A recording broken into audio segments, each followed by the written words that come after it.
Hello everyone, I am Navinia Fate. It's time to be gushing over magical girls in episode 8, Here Comes the Lore Squad. Last episode introduced us to several older members of Enormita, who I'm guessing is the Lore Squad that the episode title refers to. It also gave us a glimpse of what Enormita is after with the cracked magical girl heart items, which is similar to what we saw happen with Asher as she started to fall to corruption, although Una didn't end up collecting it, instead letting her go. What has me really curious now is that Venalita was fine with what happened despite it seemingly going against Enormita's objective, so I'm wondering if there's maybe something going on that Venalita has planned or knows of that might go beyond the Lore Squad or even Enormita as a whole. To keep up with my anime uploads, please subscribe, and if you enjoyed the video, give it a like. With that, let's get started. Oh, so they're gonna introduce them to the Lore Squad now, I guess. I saw Nero Alice in the background there. I wonder if Kiwi's there as well. Oh wait, no, that's... yeah, I just realized that was Kiwi making that noise. I'm curious how Azure's gonna be after what happened, because I don't think we saw anything... Oh yeah, they didn't know about that? Because I don't think we saw the aftermath of what happened with her, it just focused on Una and then Lord Squad after.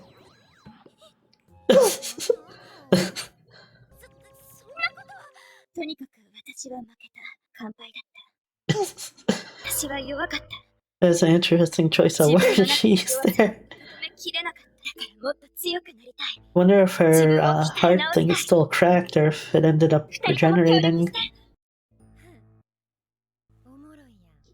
I wonder if she's gonna end up getting something like Sulfur has with those big fist things.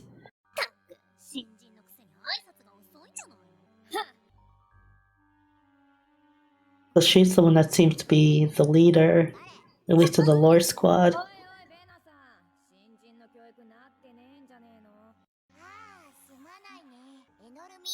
Okay, so they're all the founding members then?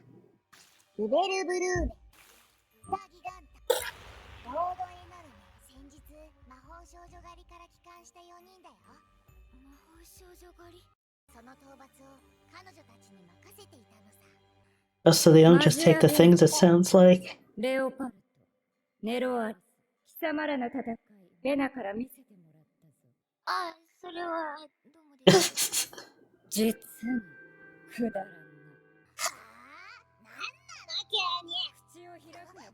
Oh, Starless? Curious what that is.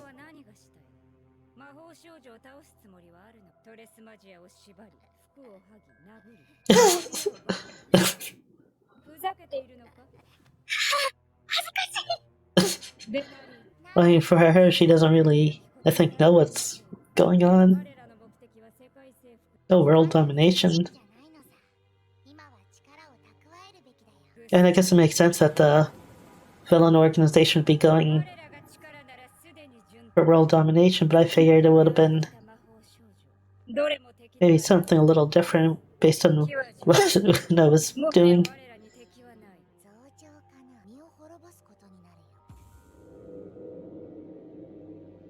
So I guess Venalita doesn't think they're good enough yet, and I guess he sees potential in the three of them.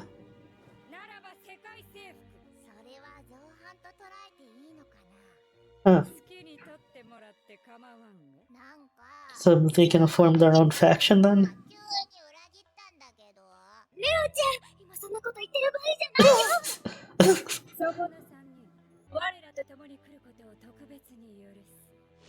I'm guessing Una wouldn't want to... I mean, for one, she probably has no interest in world domination, and the other, she doesn't want to actually kill or harm the magical girls.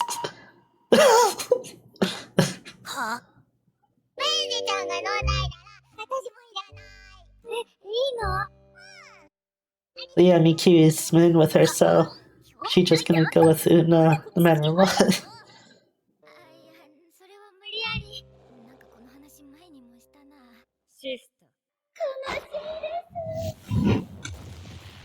I wonder how they're gonna actually compare. I'm guessing Una's like hidden power, you could sort of call it, is probably gonna end up being stronger than them, if I had to guess. Oh yeah, her power is like crazy good if it actually works.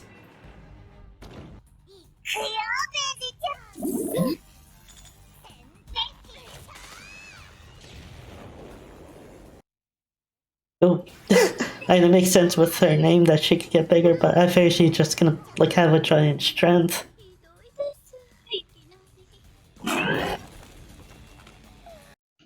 Oh, she could get huge.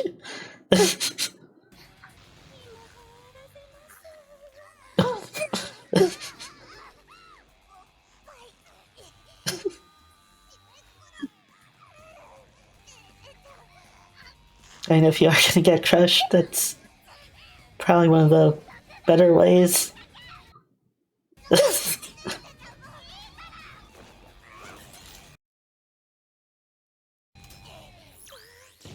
Oh, so she uses her gun to detonate the bombs?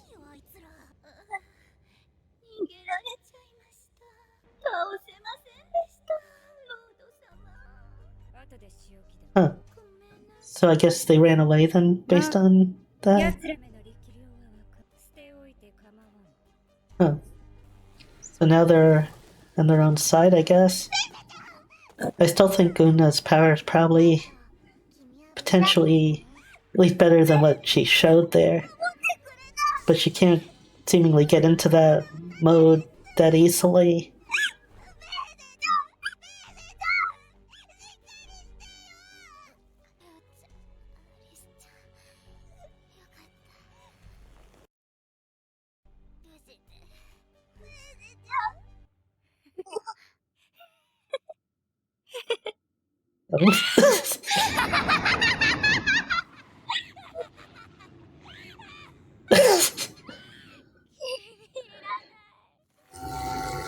Ooh. The symbol's appearing. I wonder if that's her powering up in some form.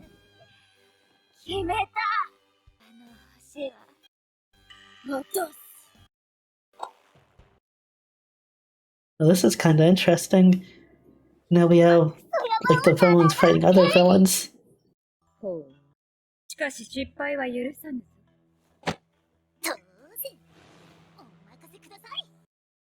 So maybe she'll be the one that they beat this episode. I thought that was going to end up being the Lore Squad losing to the Trades Magia, but it seems like that's not how it's going to go. Or at least not the 3 versus the 4, at the very least. Well, I guess that's common for Magical Girl thing that the villains, even though there's multiple of them, they always fight one at a time. And it seems like Una's group is not like the real villains now.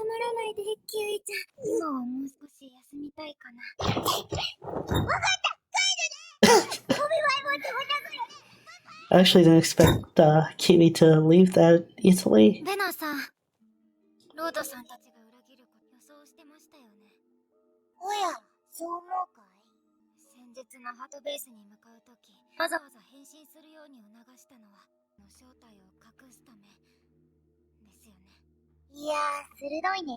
Oh, well, that's good to see that Vena is actually on her side then. Because I wasn't sure.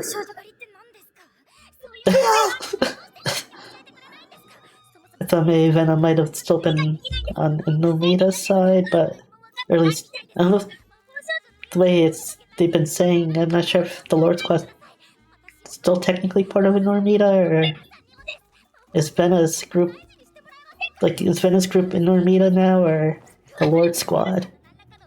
Are they both technically Enormita?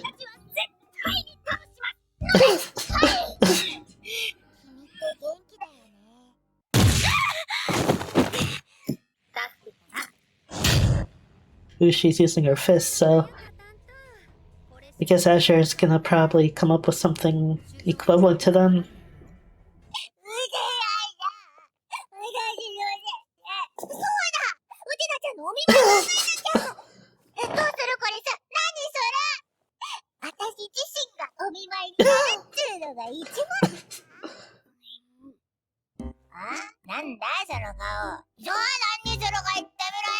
I mean, that would work the other way around, but probably not what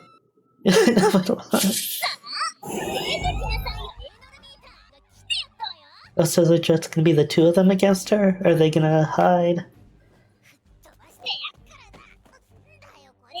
So I wonder if the Transmagia might go up against her. Since they're probably in the general area. Aw.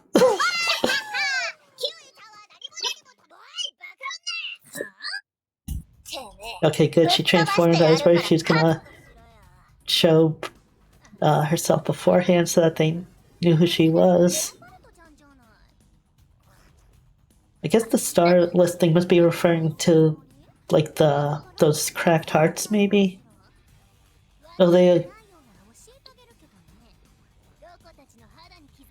Okay, I guess we're getting an explanation now. Oh, so those things that appeared on Una, was her getting stronger? Well, I'm guessing it's something she probably does on permanently. She probably, like, powers up, like, in certain situations and gets some...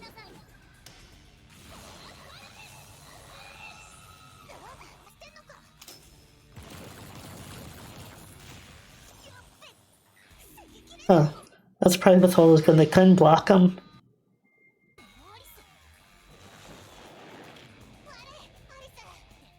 I wonder if she still has her dollhouse. Like, does that regenerate? Or is she now, like, permanently without that ability? And I technically wouldn't be that upset if she did lose that ability.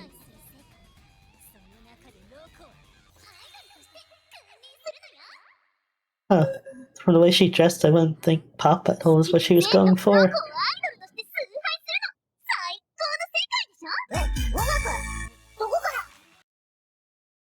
Unfortunately, I'm probably gonna have to cut out this music.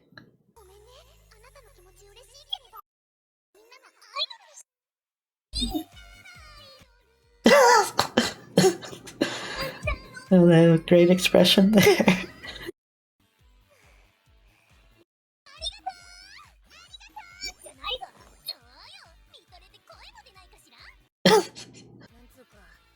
I'm probably not gonna be able to show much, if any, of the song, but yeah, I agree with Kiwi's interpretation. I usually like that sort of stuff, but I mean, it wasn't bad, but it wasn't what I would have expected from someone who calls himself an idol. Now, is that gonna make her stronger? Or is that gonna end up making her weaker?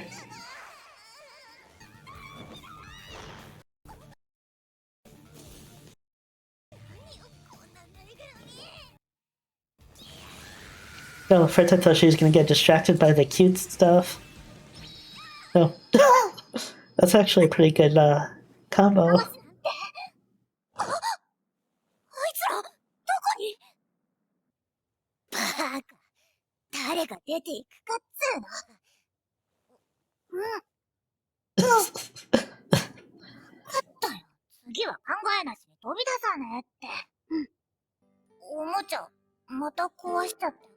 Aw.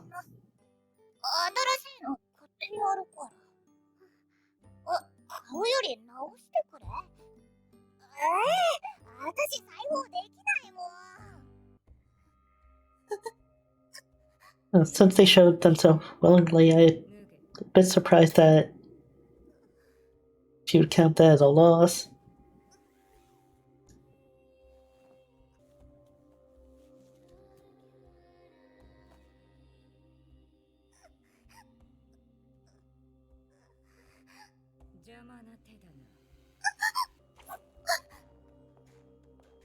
Huh. So I guess she's not gonna kill her then.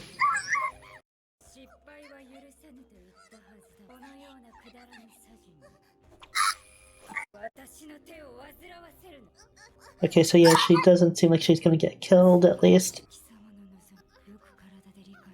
I'm just surprised she went back after that. She could've just stayed and continued looking for them. Why didn't the Transmagia show up at any point? Since they should have been alerted to her presence, and if not, then at least Kiwi and Nero Alice. And that's ignoring, like, all the stuff from their fight. And that scene at the end with Venalita, I'm curious that might be hinting at something.